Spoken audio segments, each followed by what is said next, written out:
Hello, Caleb. Hey, Welcome to Calls Fan Podcast. The I'll last quit time we did a quiet. dual one was we recorded a month ago, and it was for the October announcement. Yes, sir. And here we are.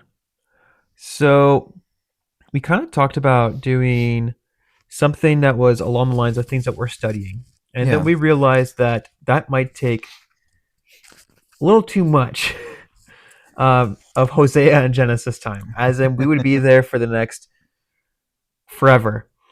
So we then had the idea to do something like a word or a theme study, maybe one that we thought about doing for the group, for our class sessions, but maybe it would be better to do it here, and then they can be companions to each other. So today we're going to be doing, I guess we really haven't decided if it's just going to be strictly a word study or if it's going to be a theme study with this as the focus. But we're going to begin with the Tehom of Genesis 1, which is also translated as the deep and is a parallel for some other Hebrew words for the sea and waters. But then we're actually going to also look at some of the Greek for The the Septuagint. Septuagint. Yeah. Yeah. Because while the Septuagint is not necessarily the original, like it is not Not even the, close. not even close, and is not really the, well, it's not because it's not the original. It gives us an idea of the things the Jews during the Second Temple and Jesus' time thought about, but there might be still some things here and there that are like iffy. But if we know how the word works, when we eventually get to New Testament, we can talk about those words. Where I think they don't appear a whole lot in the New Testament, if I remember correctly. No. No, But there's a few. Obviously I was studying for this. There are a few instances, um and all of them are very interesting. I did write down one of them. I didn't know how in depth we were going in terms. I know we said we wanted to keep it as much contained to the chapter as we could. yeah, Um so I only wrote down one that I think kind of gives a little bit of context, and it's in Luke 8. oh But other yeah, than yeah. that, Is it the demoniac. demoniac? Yes. Yeah, yeah. So Legion.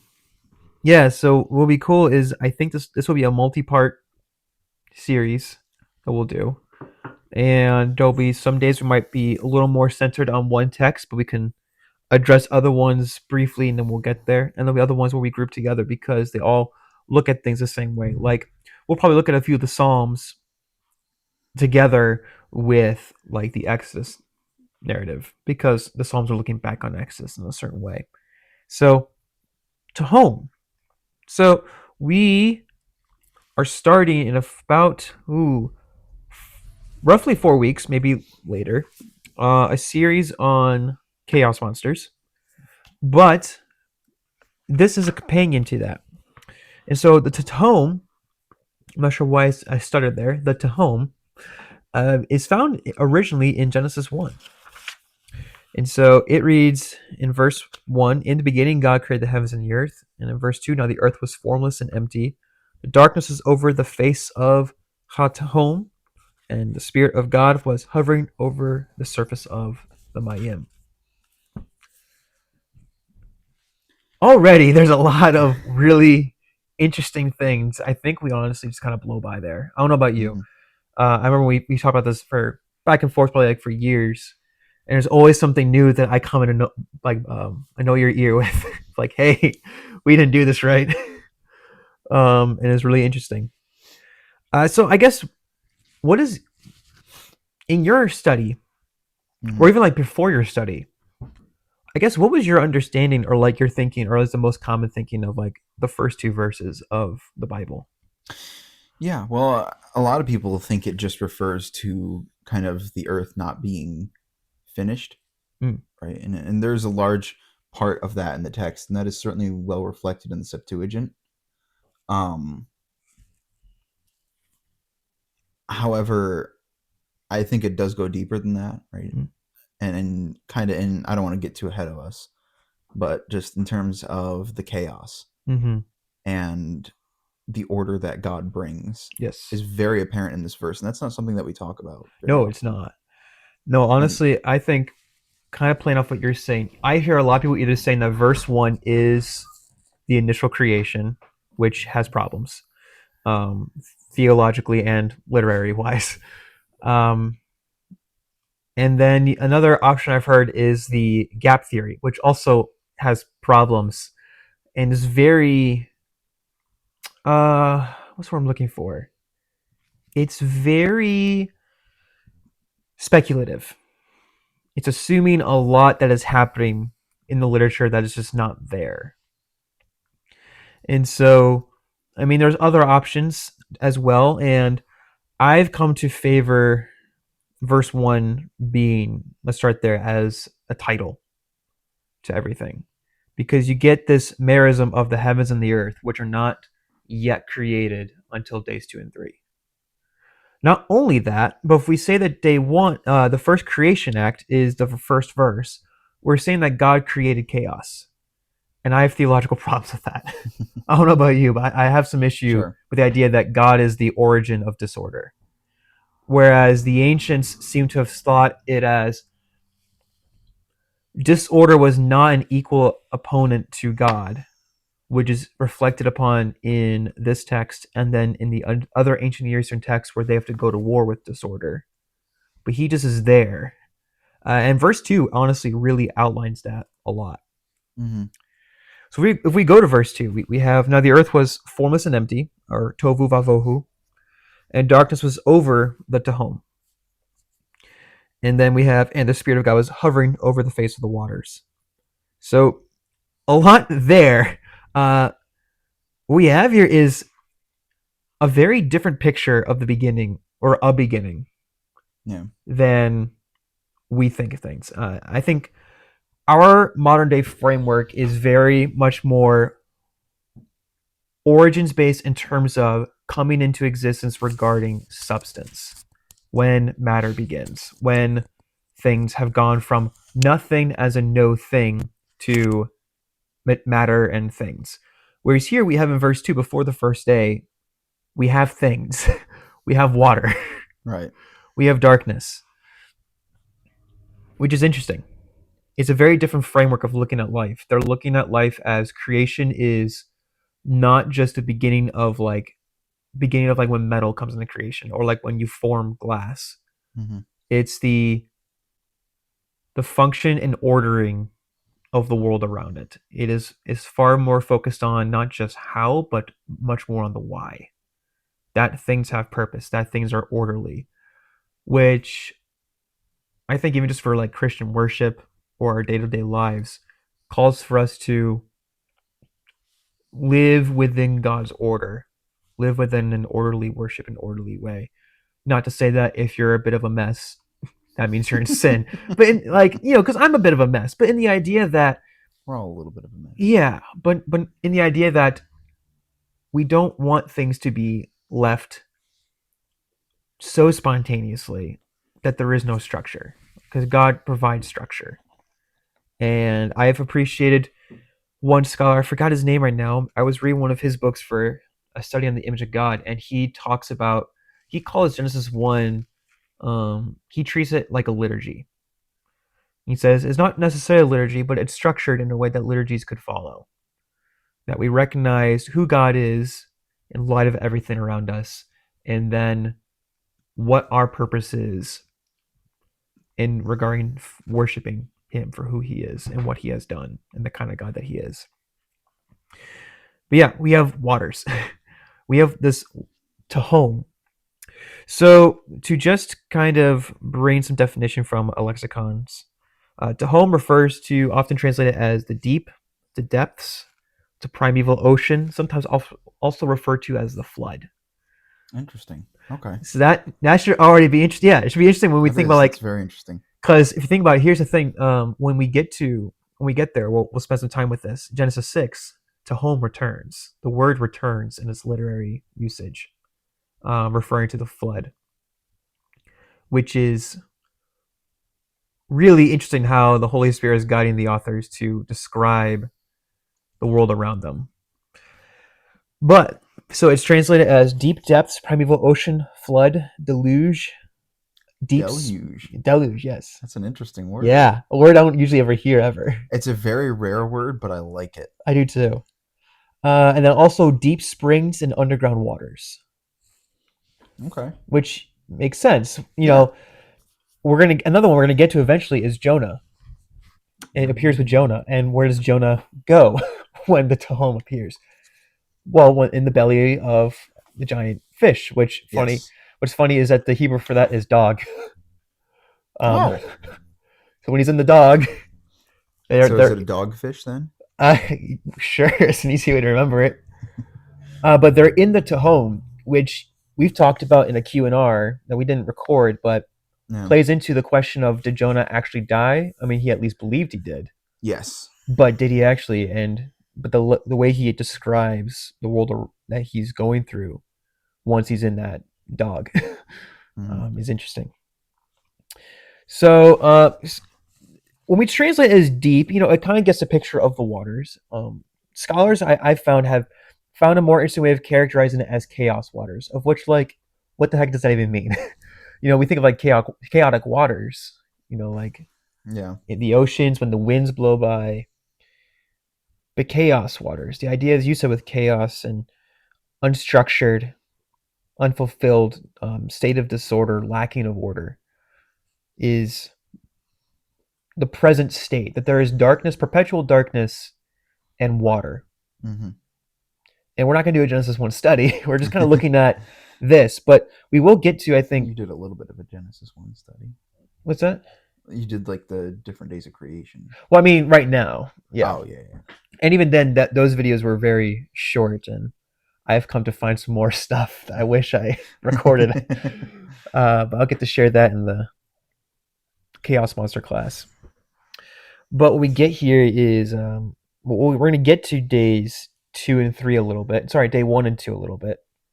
And then when we do the class, we'll hit on day 4 and 5 a little bit. Because it'll be interesting. It'll be all very fun stuff. But I think, in my experience, many people talk about these opening verses as if it is the ex nihilo passage, referring to this is the creation from nothing.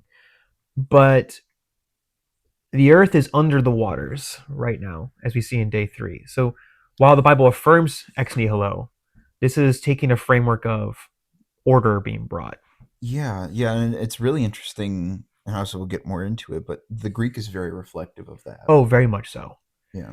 Like, there's some things where I was like, interesting choices, and then I looked into more of the Greek words, like, ooh, I see why you did that. That's a cool move that you made there in that translation choice.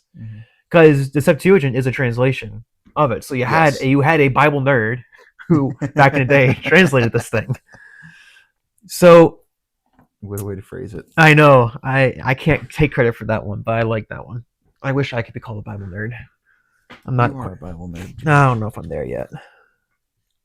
So let's understand the scene a little bit more. So for the first day, we have this outline state of the Eretz, or the earth, and it is tohu vavohu, which tells us that there is darkness that is over the deep waters. Yeah. And this present picture is that there is darkness and water, which is going to be very interesting when we look at day 1 and 2, because there are two things created. But I'm going to hold on to that before I get ahead of myself. What we get here is then, when we look at verse 2, we have Tehom, and we have Hoshek for darkness. And when we go to even just like day 1, which we'll spend a little bit of time here, we have that we have it where it says this, and God said there be light, and there was light, and God saw the light that it was good, and God caused there to be a separation between the light between the darkness, and God called the light day, and the darkness he called night, and there was evening, there was morning the first day, and that's day 2. But day 1 we get is that he brings this light, which can be talked about a whole nother day, because that's a whole nother rabbit trail. But this light comes into its place, and he separates light and darkness. So the thing that's first in the issue of the beginning state is that there's darkness, and then there's the waters. And he deals with the light first, but he calls the light good. He says nothing about the darkness. Yeah. Um, so implicitly, the light is good and the darkness is Ra. So Tov and Ra. But it doesn't mean it's evil. It just means that it is Hmm. not ordered. It is not the desired state of a perpetual darkness. Perpetual darkness is not the desired state for creation to flourish in its purpose to glorify the Lord and to have in this intimate relationship between creation and Him. That even if you think about it today, like plants need light to, grow. We need light for some of our vitamins to just kind of like live. And so God structures our life in needing light, but then allowing darkness to have its time. Right.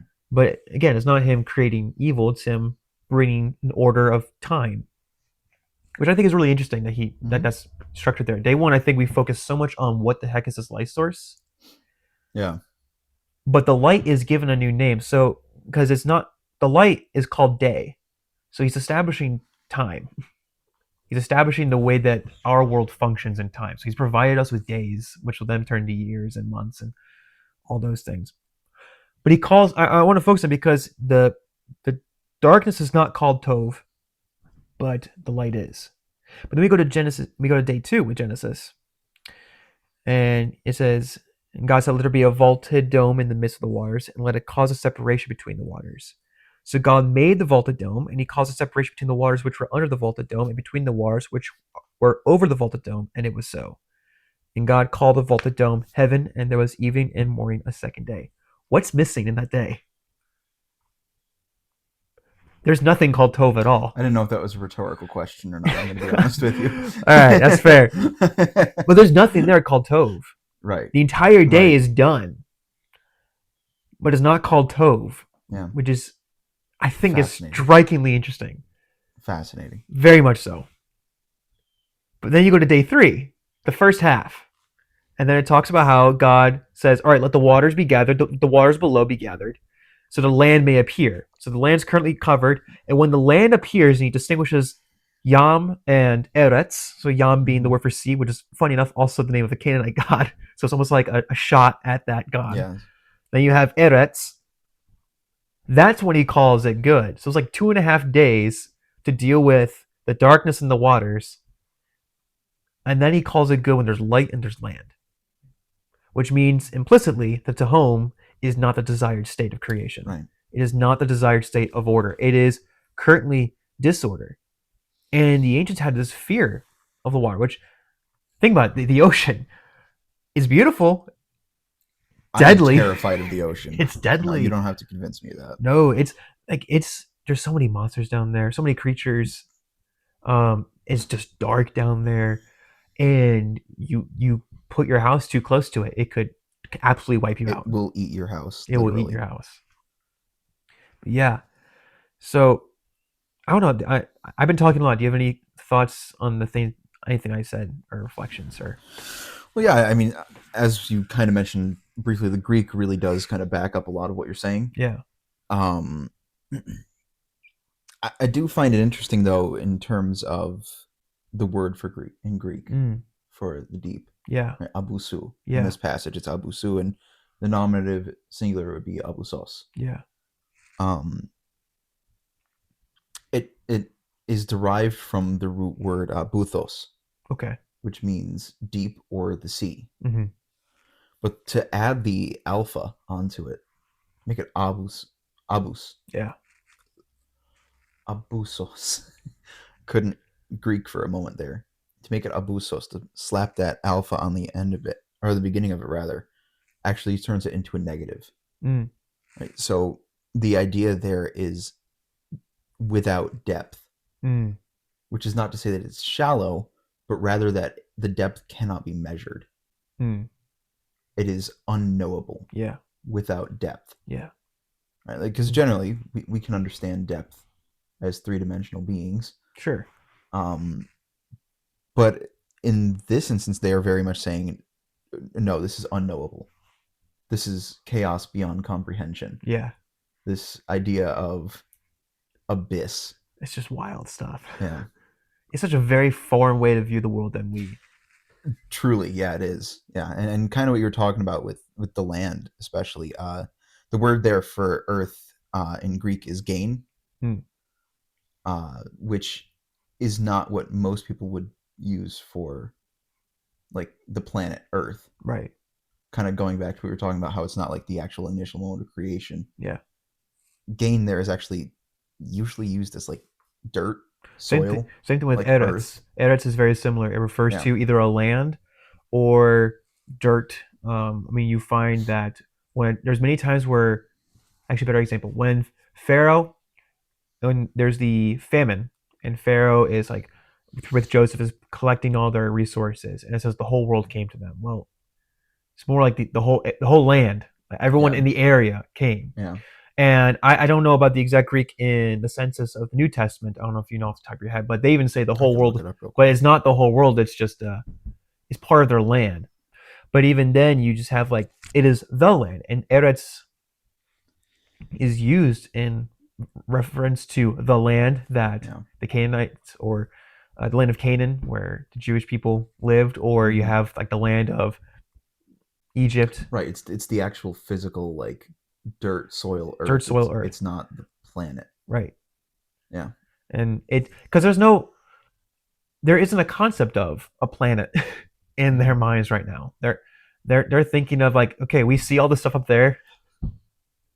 We have no idea if there's anything more. We just kind of assume that okay, God's up there somewhere, and here we are, and He wants us to not have this separation, but we Mhm. do due to our exile from the garden. Right. But yeah, so why don't we briefly turn towards the Septuagint? Okay. Um, I guess just a very similar read, the first two verses. In the beginning, God made the heavens and the earth. I think it's interesting that they used the word made there. Yes. And what's interesting is that in the Hebrew, Uranon. you find Yes. that they actually Excuse use. excuse me. No, not Uranon. Epoism. Hmm, what's interesting is that in the Hebrew, you find that the author uses the Hebrew word for make and for create as synonyms.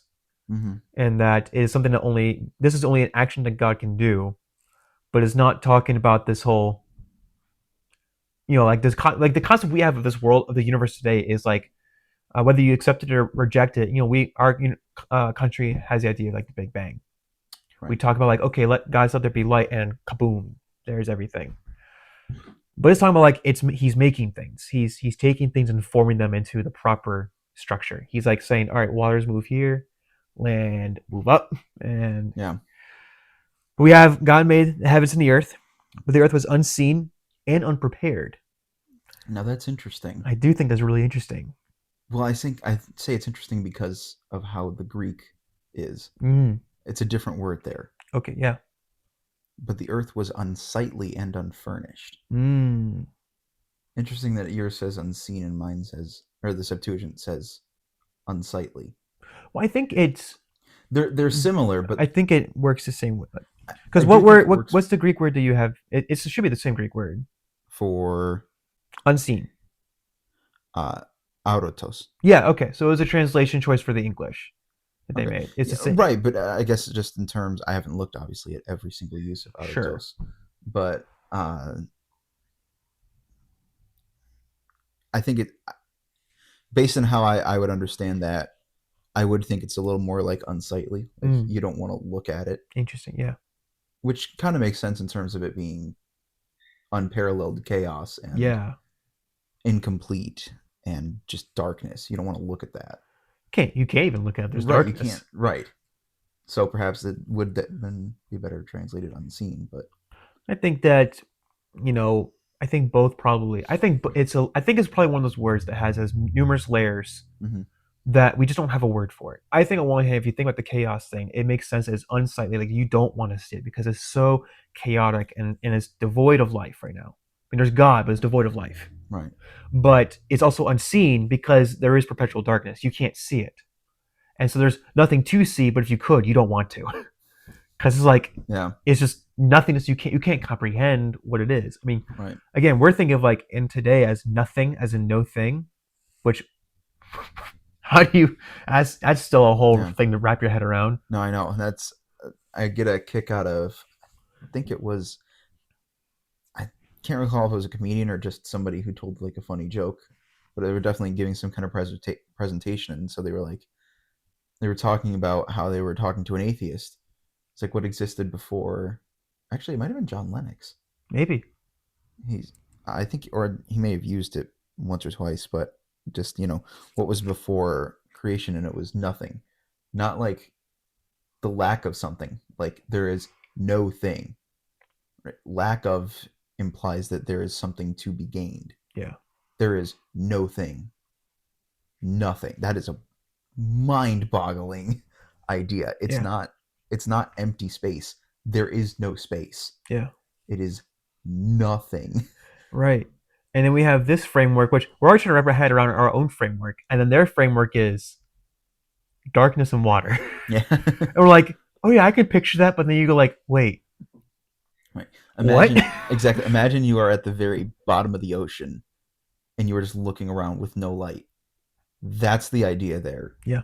But even more so because there's not actually a bottom, right? We're back to without depth. Yeah. There's no bottom. It's bottomless.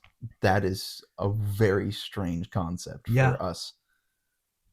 Especially for us. I'm sure it was for them too, to a degree, but Oh yeah. much more for us. But then you add the fact then like yours says unfurnished and over here unprepared. Right. I mean that plays into like it's not. There's nothing there. It's not like there's nothing established, so it can't be furnished. It can't be prepared because it is Right. unsightly and unseen. It is you can't put things there. And I love the idea there also of like unprepared, unfurnished. Like it can be completed, Yes. but it hasn't been yet. And what I think is really interesting and beautiful is how at the end of the whole narrative, it doesn't say everything. It doesn't say everything was perfect. So everything was very good because the biblical Hebrew and Greek for perfect is to be complete. And so it's like, okay, God's established his order, but he's sharing in the role of work to complete in whatever way that means the creative order. And that it is the human project, if you will, is like us working with God as his children, as his images to go forth and to continue to bring order to that which he says that you can handle this. You can handle this disorder. Yeah. But then and darkness is upon the deep. And here's I don't know about your translation, but next sentence, and the Spirit of God rushed upon the water. Really? Yeah. Oh. Whereas in the Hebrew, it's the Spirit of God hovered Right. over the water. Wait, so then what did you just read? I read the Lexham's second edition of the Septuagint. Okay, see, I would not translate that way, right? Kai pneuma theo epiphereto epano tu hudatos. I would not translate that as rushed over. I would, or like rushed. I would translate that as moved. Yeah, which is still different than hovered. Yes, but it's not quite the idea of rushed. I don't think Yeah. I would agree there. yeah. I'm not sure what the decision. I'm not sure if they're. I don't think they're saying to. Like he was frantic about it, but like I think they're playing into the idea that in the Hebrew mind, at least, ruach refers to breath, wind, and spirit. There's this weird connection, and I'm wondering if the Septuagint translator for this one to put rushed is connecting the spirit as a wind blowing over things. Now, whether or not that's the correct way to do it, like you kind of just outlined there, like that might be why they chose rushed. Like what your says, right? Moved. Okay. Yeah. So there is obviously this idea of movement. Either way, he's moving. That's the important thing is that he's moving. He's there. He's moving. He is present, and he is working. Yeah. But I guess I would take issue with the use of the word rush. Sure. I can understand where they're coming from with it, but in modern English, to say that we have a very different picture of what that means. Yeah. is probably one of those where it's like, okay, what was the intention of this, and who's your intended audience? Right. If you're curious about that, go find our translation episode. um, but yeah, it's just very interesting how similar and slightly different than the Hebrew, but it Mm-hmm. paints some similar pictures. It maybe like kind of even emphasizes some of those pictures. Yeah. Now, I kind of purposely skipped over the second sentence a little bit. Like I read through it, but I've skipped over it purposefully because I think Okay. this is a very strong theological statement within the Hebrew and in the Greek. So watch the wordplay here in verse 2. Now the earth was formless and empty. I'm back to Hebrew. Yep. Darkness was over the face of the Tehom. The Spirit of God was hovering over the surface of the Mayim. They changed the word. words to describe the waters. Greek does the same. And so if Tehom is referring to the chaos, the primeval deluge, flood, these waters that are like uncontrollable by man. Like we can't control the ocean. We try to, but like we can't control it. It just destroys the things we have out there, especially when like storms pick up. But then they go from okay, just chaos water to Mayim, Mm-hmm. just a regular word for water. But that word changes when it describes that God is hovering over. So it's like this idea of like it's almost like this interesting picture of like okay, when it's in darkness and we're keeping ourselves separate from God, it is chaos. But where there is God, even though he's omnipresent, but where there is God, you could say chaos chills out because it can't compete with him. Right. And that's why I really love the picture of like chaos is not the opposite of God. God has no opposites. Correct. But it's the opposite of life and order. Right. Which is what we are. We are created in life and order. So it is the opposing force of us, but it's not the opposing force of God. God has no opposite. Or another way to think of it is that disorder is lacking of order. It's kind of like evil. Evil is not necessarily this thing, but it's a lacking of a good thing. Lacking of God is disorder. Fullness of God is order. Right. And you have, okay, there's the perpetual darkness and the chaos waters. But then God's now there. It is just water. Mm-hmm. It's nothing to him. It's not. Whereas the other creation myths, like in the Enuma Elish, they have to go to war with the sea dragon and with the forces of chaos.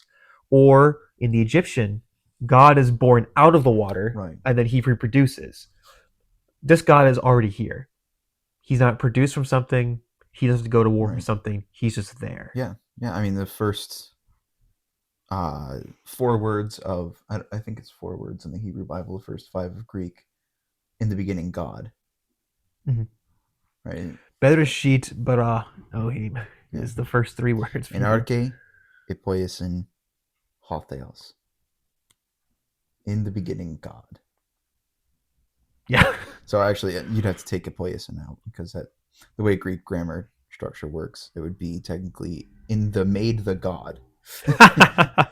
If we were to do direct translation to English, but obviously if you look at the endings and then move things where they should be, it would be in the beginning God made. Yeah. Oh no, it's something about this where I think the unfortunate battle over origins and understanding that in light of Genesis 1 has caused us to miss, as we just saw, the first 2 verses and how deep and rich. Yeah. And it's all setting up everything that is going to be used linguistically throughout the rest of the Bible. Because we have Tehom reappearing in the Old Testament. And then in apocryphal works in the New Testament, they use, was it abusos? Yes. They use those. So when they're switching into their Greek grammar, they use that. Actually, sorry, I think Luke is abuson. Oh, abuson? Okay. But when you get to the Septuagint, they also go back and translate Tehom to abuson or abusos. Yeah, abuson. And so we wanted to start with this because I, in my opinion, in order to do a true word study, you have to go back to the original language. But if you want to see how it ties over into the both testaments, you want to see what the Septuagint author use for the Greek Mm-hmm. because that's the Bible the New Testament authors are Right. more aware of. And you can see them using this language and tying it together, which I think we're going to jump ahead of ourselves a little bit, but I would love to actually now look at that Luke passage that you were referencing to, Sure. because what's so fascinating is that we have the demoniac and we have the demons, and they have a certain reaction to Jesus when he begins to cast them out. Mm-hmm. And I think that is Well, quite so fascinating. yeah, before we move on though, Sure. the word there, hudados, which is the water. Yes. Well, sorry, hudados would be the Sure. water. Um, I find it interesting that the word hudados often is used for like position with water. Mm. So it's like from out of water, with the water, on the water. So it's the way it would kind of read would be like God moved over on the water. Hmm. So it's interesting that Yeah. that specific word choice, when it could have been a couple different words, Sure. right? If they wanted to keep the idea of the sea, they could have gone with basileia, Yeah. right? Which would have just been generic sea. But they chose, specifically the authors of the Septuagint chose hudatos, over on the water, or over with the water, or over from the water. Hmm. I just find that interesting. I think it's really interesting how the authors, obviously guided by the Holy Spirit, describe like this chaos and they diminish it. It's not something that is equal to God. It's not something that has to go to war with God. It's not something that has to create God. It is lesser than. And similar in Hebrew, they could have used the word sea, but they saved the word sea until day 2, Right. which is Yam. And then, I mean, we could even like do a whole theme study on waters, which would take forever. But True. but when you Yeah. take Yam and sea, well, we jump ahead of ourselves a lot a bit. What is the thing that it says that Jesus is walking on? The sea. I see. Yeah. It's him, and the sea is sometimes used as a synonym for sometimes for Mayim, sometimes for Tahom. But he is walking over it, and it's typically in a storm. Mm-hmm. So he is calm and he's moving over the chaos and the storms. Right. And he silences it when he's in the boat, when he's awoken, which is a huge God move right there, because he is the one who's moving over the sea, like in Genesis 1. He is the one who is speaking to it, and it does as he says, as in day 2 and day 1. Right. It's a huge God move right there. Absolutely. And it's funny that you mention him walking on the water as an example, because a lot of people don't realize it's a very Christological thing. Oh, very much. And I love how Jesus gives the dead giveaway, and then Peter responds accordingly. Yeah. Which is in Matthew 14:27. Jesus tells the disciples to take courage and to not be afraid because, quote, ego eimi. Mm. And everybody always translates that it's me or it is I. That's not what he said. He said, don't be afraid, take courage, I am. And Peter says, Lord, if it is you, recognize it. Peter fully recognized what he just said.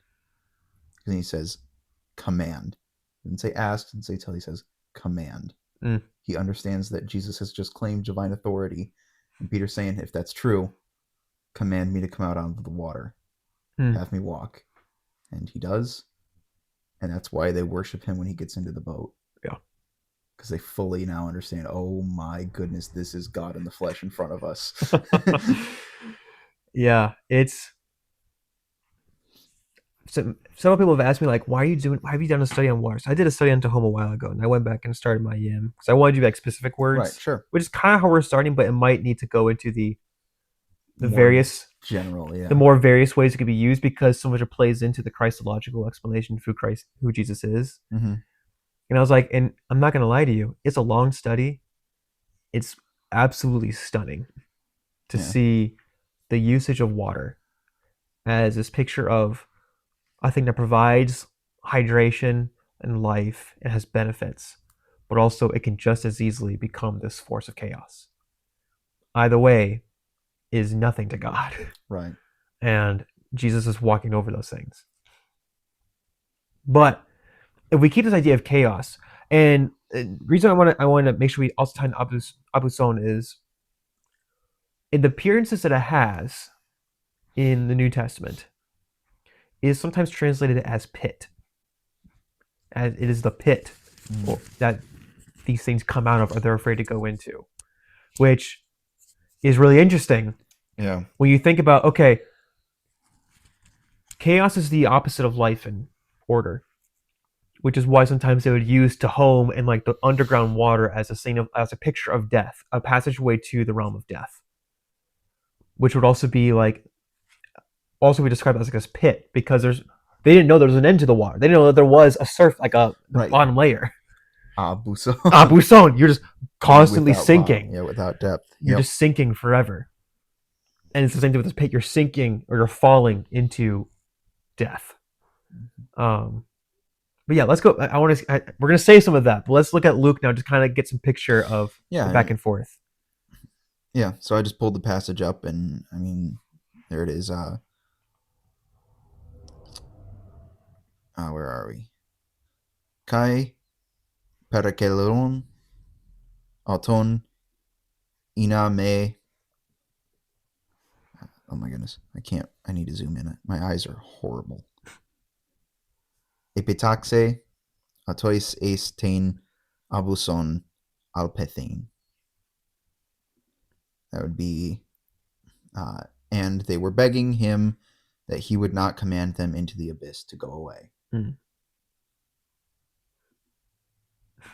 So just like you were talking about, they come out of it, but they are afraid to go to this idea of chaos. But they're acting as chaos. They are acting as chaos. But they're afraid of it. Exactly. And it's the great paradox of sin.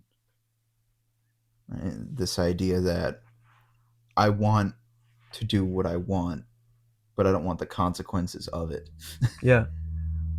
And I want to embrace this life of chaos because sometimes chaos can be a lot of fun, but I don't want to embrace this life of chaos because chaos can be dangerous. It's like they know that if Jesus sends them to the pit, that he's fully sent them to the disorder. Right. And death. And they have no reign at all over the world that they are living in right now. These demons. Yeah. And they will be, it's like being thrown into further darkness and death, of which they know that death is eventually going to be eviscerated and removed entirely. So they know if they're put there with them in it, they know if they're put there, they're done. Right. And Jesus is like, sure, go in the pigs, but what they run into the sea. Exactly. So there's clearly not is using a different picture here, but it's using the same word. So it's interesting that they run into the waters, but they're afraid of the pit, which is another weird picture of Tehom, which is the deep, and it's just this weird. It's this weird cosmological. It's almost like this cosmological water. Right. They're afraid of this cosmic water that is uncontrollable unto anyone but God, and it's this pit of death and disorder, and they're like, no, we're not doing that because they're afraid of that. I mean, they make it very clear that they're afraid. Like, nope, don't send us there. It's just chaos in its fullest form is the complete absence, if you will, of some sort of God. It's the complete lacking of God's goodness and lacking of God's presence. Even though he's omnipresent, he's like all those things, but like they are playing this idea as if, while they have passages that definitely affirm that God is omni things, they also play on as if there's times when he's not there, or they feel like he's not there. And to be in disorder is for God to be hands off, stepped away, and just letting things go back into pre-creative state. Yeah. Which is, the demons wouldn't have any life without a creative state. They had to be made. Right. So it's like being thrown into unmade. It's like completely unmaking them. But yeah. Chaos Waters. Yeah, it is something that we could probably go round and round Well, especially as about. we go through each different passages and how Yeah. they use this to describe events. Mhm. But yes, we could go round and round. Yeah. But I feel like that's a good starting point. Yeah, it's a great point. A great way to kind of get us introduced to the idea of Chaos Waters. And I invite you guys and ourselves to think about not just like, okay, how can it help me better understand the Bible, but how it points to the way that I'm living. Am I living in connection with the Lord in order, or am I giving into the chaos and going into disorder? Right. And it's not. It sounds new agey, I think, in some ways. And I think it's because they've appropriated some of this language for themselves, but the language is still there. That there's chaos and there's order, Definitely. Yeah. and we're gonna see, um, very interestingly, how they use the chaos to describe some major events and how it leads all the way up to the coming of Christ and then to the final days of Revelation. Yeah. Yeah. Yeah. Be a wild ride. Sweet. Yeah. Well, thank you all very much for joining us on this lovely. Well, you'll be hearing this on a Monday. I was about to say this lovely Sunday afternoon. You know, they're not hearing this right now. But please be sure to like and subscribe. Give us your thoughts below. Any questions you may have, or if you just want to cause some chaos down in the comments. Given to home. Thank you so much for watching. We really appreciate it. And Lord willing, we will see you in the next video. Yeah.